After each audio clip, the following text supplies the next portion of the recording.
En fait, ce qu'il faut, c'est le plus important, je pense, dans le chapitre, c'est d'avoir bien compris ce qu'on vous a raconté tout au début du chapitre de dérivation de gravité. D'accord? C'est ça le truc. Yanis Brenet, professeur de mathématiques donc au lycée Lumière depuis une petite dizaine d'années. Les mathématiques font partie du tronc commun en classe de seconde, mais ne font plus partie depuis la dernière réforme du lycée du tronc commun en classe d'enseignement général première terminale.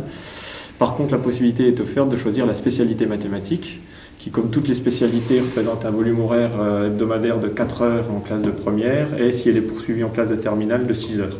Mon objectif, c'était d'avoir un bac à peu près scientifique.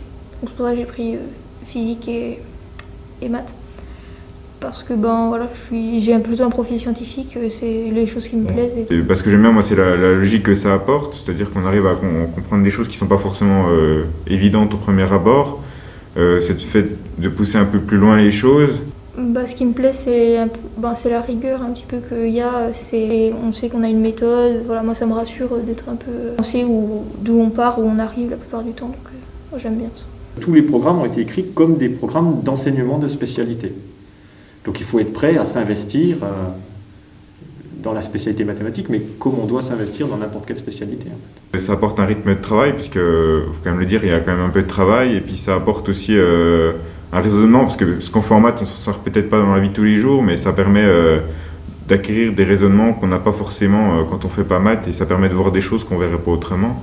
Puis ça touche plein de domaines en même temps, c'est autant de l'algèbre que de la géométrie, donc on fait beaucoup dans l'espace, mais voilà, oui. C'est large en même temps. Et puis c'est que c'est encore assez généraliste, et du coup ça me permet d'avoir... je peux choisir pas mal de choses pour mon supérieur en ayant maths, quoi. Moi, j'aime bien l'algèbre, parce que ça, c'est posé sur le papier, on sait ce qu'on a à faire, mais après c'est vrai que la géométrie dans l'espace c'est intéressant aussi, parce que ça nous permet de comprendre des choses, puis ça nous met un petit peu...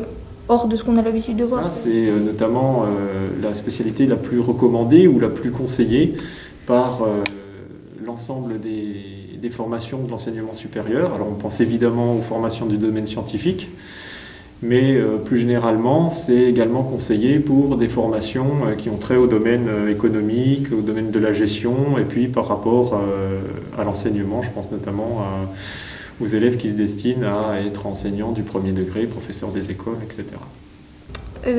Plus tard, j'aimerais bien être ingénieur. Donc moi j'ai choisi la voie des matériaux, et donc il y a forcément besoin des maths pour allier tout le temps la physique, la chimie.